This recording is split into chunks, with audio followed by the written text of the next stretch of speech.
Etong nung napatalsik itong si dating Speaker Martin Romualdez, ang totoo niyan, mga kababayan, si Tiangco ay isa talaga sa umaasa.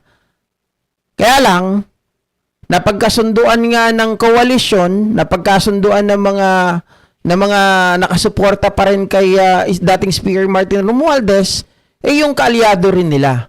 'Di ba? Etong si Bogie D ang napili. Kaya hindi napunta kay Tiangco. Nung nabalitaan ni Tiangco na hindi siya merong ibang napipisil yung mga congressman at hindi siya 'yon, mga kababayan, sinabi niya na lang na wala siyang plano na maging Speaker of the House. 'Yun ang katotohanan. Oo. Okay? All right. So, ito naman, pag-usapan natin. Ito, maganda-ganda ng konti. Kong Ronnie Puno, mga kababayan, pikon na kay Kong Miao.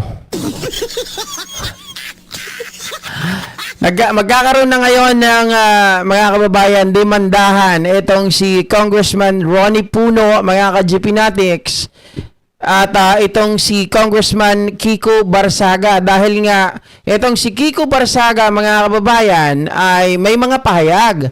Pahayag na kung saan po ay sinasabi nito, tumatanggap daw ng bribe ang lahat ng member ng NUP.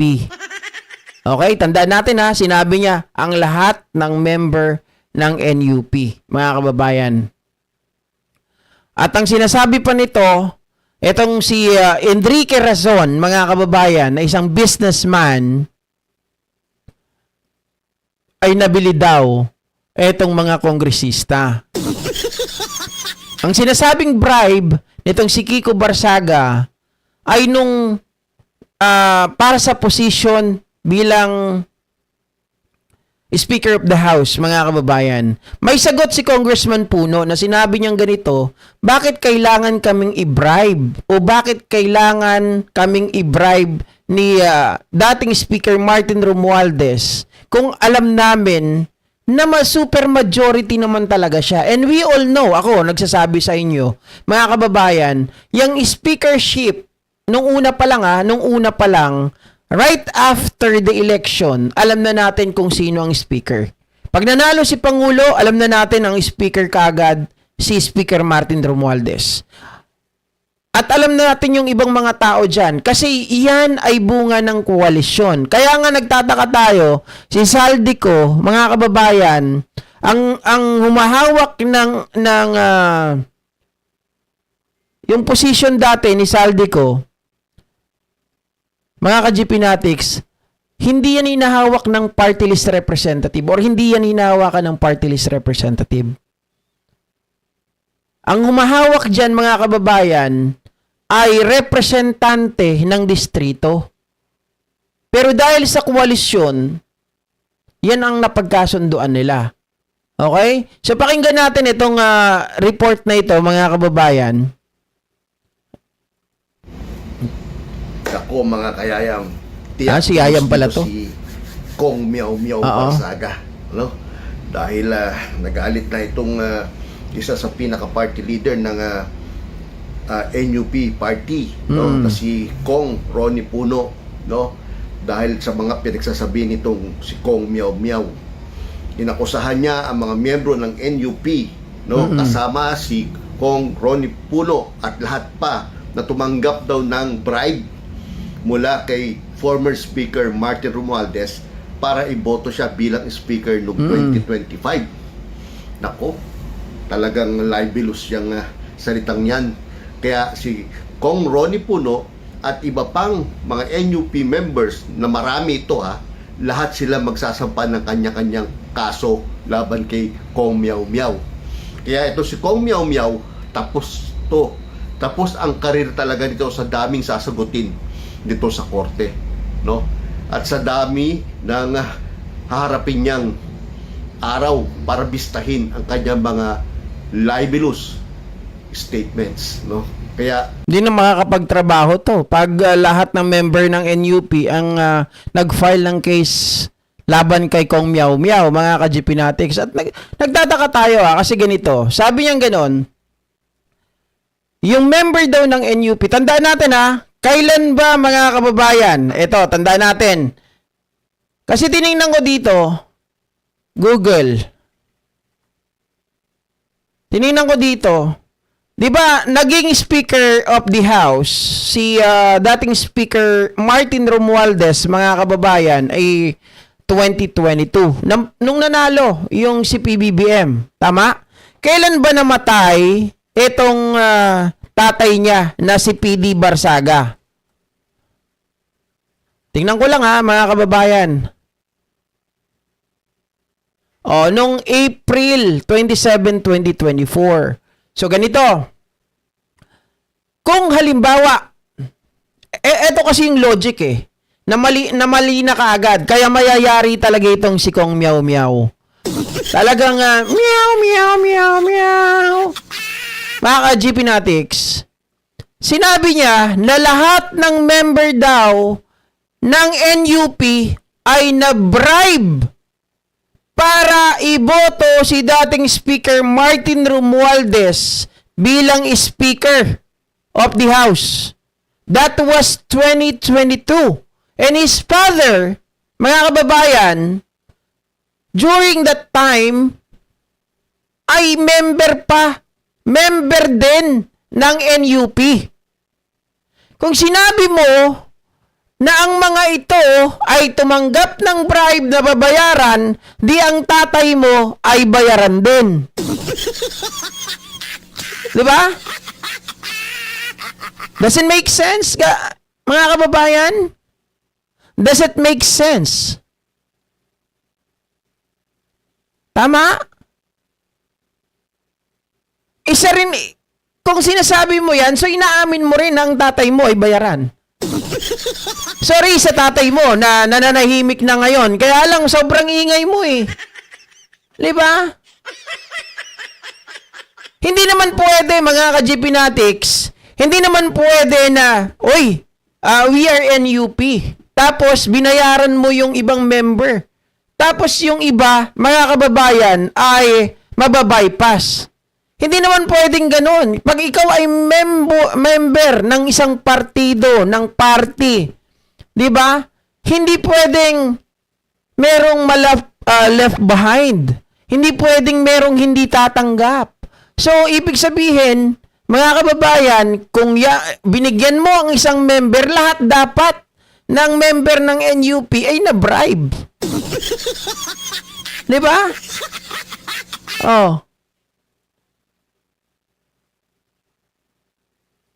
Pakitanggal na lang dito. Nandito ba si Mama Aurelia Adena? Tanggalin na lang ito yung isa. Pakitanggal nga to. Nagmumura. Bawal nagmumura dito sa channel ko Sorry Ako na nga lang.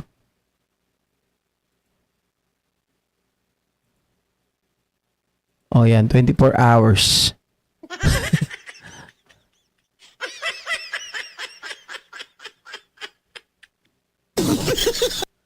Why drag the name of Enrique Razon? He doesn't need money from dirt. He is a very wealthy man.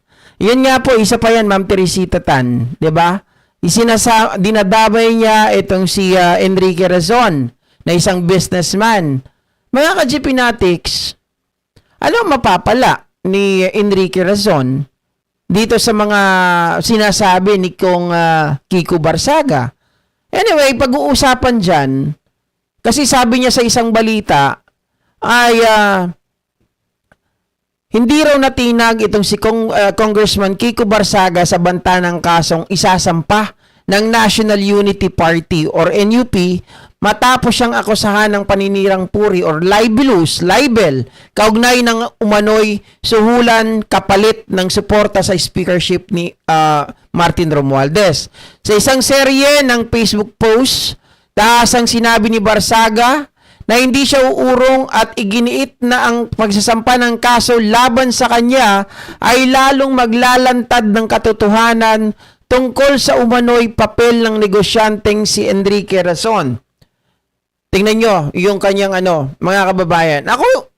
Eto, maliwanag na talagang gumagawa sila ng kwento.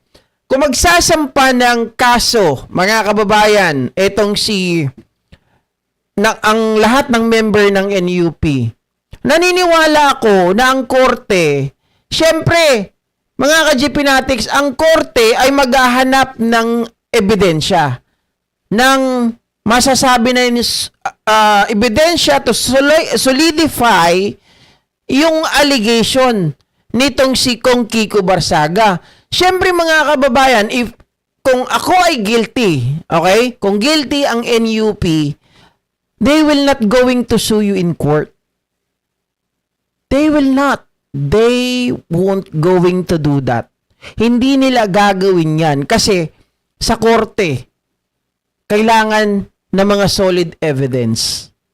So, parang nilang inilaglag yung kanilang sarili, mga kababayan, sa dagat-dagatang apoy. 'Di ba?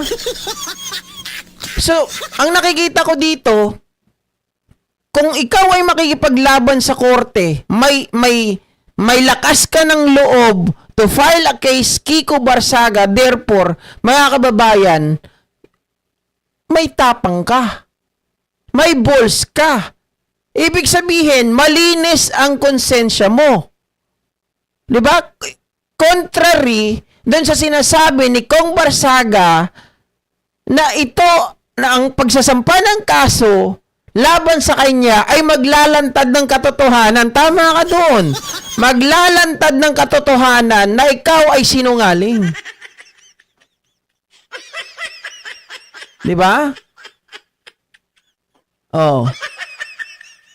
Sabi pa rito, Congressman Puno may file a case against me.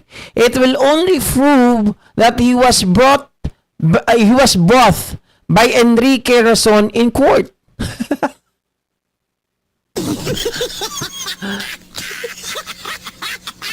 Walang iya mga kababayan. Si Enrique Razon pa daw ang nagdala dito kay Ronnie Puno sa korte. Visit na yan.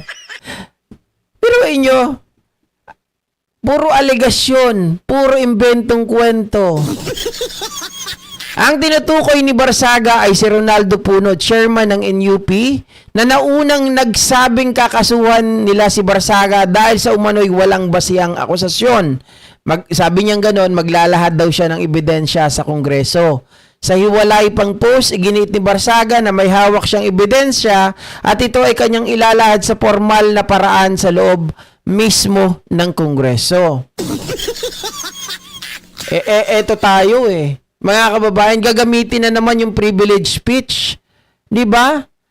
If you really have the evidence and you really have the guts, hindi dapat ikaw, kung may dala ka ng ebidensya, dapat sa korte mo na rin kasuhan itong mga ito. 'Di ba? Itong mga tao na ito na tumatanggap ng bribe. Otherwise, mga kababayan, wala yan. Cloud chasing na naman yan. Yung gagawin mo na yan na gusto mo magsalita, gagamitin mo yung privilege speech para hindi ka makasuhan. 'Di ba? Yan ay maliwanag, mga kababayan, na ano lang yan, gusto mo bida-bida.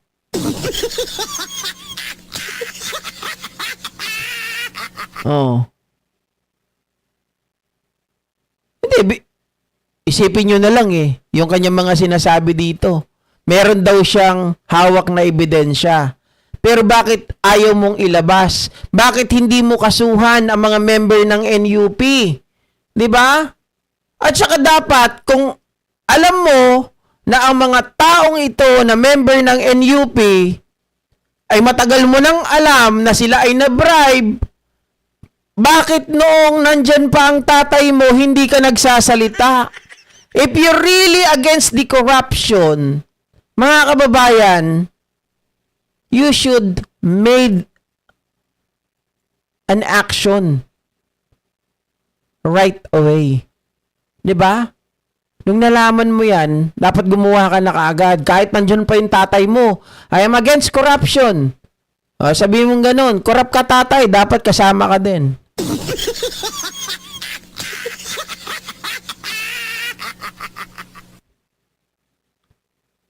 Mm. Binabaliktad lang niya dito si Ronnie Puno na sinasabi ang pagsasampa ng kaso sa kanya, ito daw ay magpapatunay, magpuprove daw, mga kababayan, na sila ay bayad ni Enrique Razon, na sila ay tumanggap ng bribe. Kahit korte, hindi maniniwala sa ganun. Unless meron kang solid evidence. Oh. Kung sinasabi mo meron kang ebidensya, dapat nilabas mo na. Ang solusyon dyan, kung may ebidensya ka, korte. Kaya nga nagtataka ako yung mga DDS. Marami nagsasabi, lalong-lalo na yung mga matatalinong pink. Sabi nila, lalo si Shelo Magno, alam ko marami nagagalit din dyan kay Shelo Magno. Pero ako, mga kababayan, may point si Shelo Magno. Bakit hanggang ngayon, sabi nila, bakit hindi mo tinitira bakit hindi mo tinitira si BBM? Bakit hindi nyo kasuhan si BBM? Bakit hindi nyo kasuhan si dating Speaker Romualdez? Okay, ako nga, hindi ko kinakasuhan. Bakit yung mga abogado nyo hindi kasuhan yung mga tao na yun? Kasi wala silang mga ebidensya. Alam nila na hindi tatayo sa korte yung mga aligasyon lamang na wala ka naman solid evidence. Diba? Na mapagpapatunay dun sa mga aligasyon mo. Oo. Tama. Pasikat lang. Diba, Legaspi? Kita nyo, wala nang load ang mga kumag. Bida-bida, hindi naman Jollibee. Wala yan, kumbaga parang ano lang to eh. Gusto lang sila, mga center of attraction. Ang nakikita ko dito kung bakit ginagawa ito ng mga batang kongresista, particularly ni Kong Miao, ni Congressman Libiste, mga kababayan, parang itong mga OG na mga kongresista ay mawalan na ng focus dun sa kanilang mga trabaho na sila na lang ang papansinin. Kumbaga, sinisira nila yung diskarte, sinisira nila yung timeline ba, tawag doon? Or yung, basta yung ano nila, yung mga nakaakda para sa kanila na dapat unahin. Dahil nga may epal, kailangan din bigyan ng pansin. Kailangan patulan. So, ngayon, instead na itong dapat gawin nila Ronnie Puno, ito ang unahin, dahil merong problema kay Kong Miao, mga kababayan, yung mga dapat nilang gawin, maantala. So, delaying tactic ang nakikita ko dito na ginagawa ng mga batang kongresista na to. Diba? Delaying tactic. Dinidelay nila yung mga kongresista. O, para may ibang pagkaabalahan. Sabi ni Sir Benji, uy, nagsasayang lang kayo sila ng oras, ako pa sa inyo. Maglinis kayo sa inyong kapaligiran. Kala ko kapangitan eh. Okay lang, Boss G Pinatics. Ako nang bahala nitong mga kumag na ito. Pinapangaralan ko lang, boss. Okay, malapit na ulit tayo magbigay ng tawag dito ng mga jacket. Konting panahon na lang. Enrique Razon is a private wealthy man. Sawayan, sarangya sa buhay. Hindi yan katulad ng iba. Kundi pa magnanakaw, di mabibili ang gusto nila, di mapupuntahan ang lugar at masasakyan ang dream cars nila.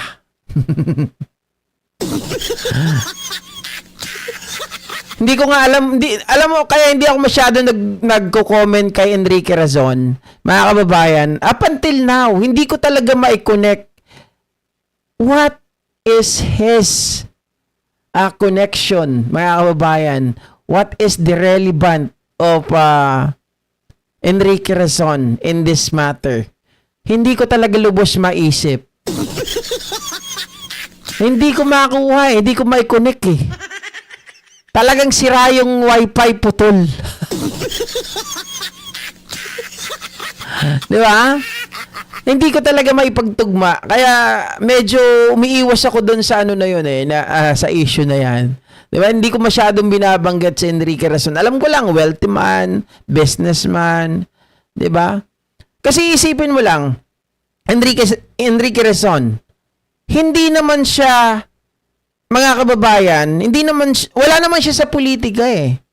'Di ba? Bakit kailangan niyang pakialaman pa yung mga kongresista natin? What's in it for him? 'Di ba? What's in it for him?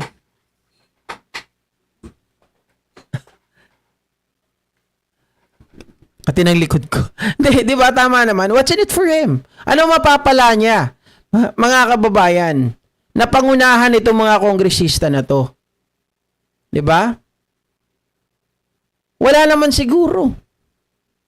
Wala akong nakikita na mapapala ni Enrique Razon. Unang-una, sabi nga ninyo, napakayaman na ng taong to eh.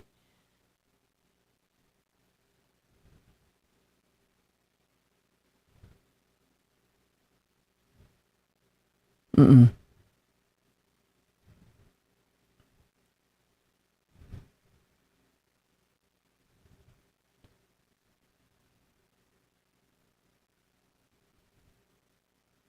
Sabi ni Ekim Garan, kaya laki ng pagsisisi namin ng pamilya ko bakit pa namin binoto ang kumag na yan. Hindi yan nakakapagkape ng barako, hayop na libisting yan, mana lang.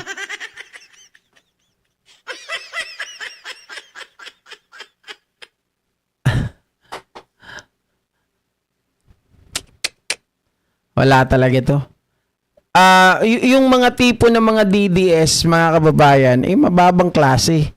Yung tipong makagawa lang sila ng eksena. 'Di ba? Pero kung titingnan natin, walang-wala ito. Ako, sa totoo lang yung tatay neto, kahit papano masasabi kong 'di ba? Hindi, totoo. Kasi yung eksena ng Quadcom dati, nung pinapakinggan ko yung hearing sa SMNI, mga kababayan, tapos dun sa iba pa, lagi kong nako-cover itong si PD Barsaga. Masasabi kong may utak ito, mga kababayan. Malayong malayo dun sa anak niya. Kasi PD Barsaga talagang nakikipagtalastasan ito eh. Medyo nakakalaban nga nito sila yung sa Iloilo, mga kababayan, sa Ilonggo. Yung kasama rin sa Quadcom, nakalimutan ko na yung pangalan niya. Wala na kasi ngayon eh. Oo, troll army, sige lang. Sabihin mo lang, BBM became a lame turkey. Yung lame turkey nyo, hanggang ngayon nakaupo pa rin. Tapos yung pangarap nyo na mapalis yung lame turkey, di ba? Siya pa rin yung presidente natin. Siya pa rin yung nagpaiyak sa inyo. Siya pa rin yung lahat ng mga plano ninyo ay humaharang. Oh.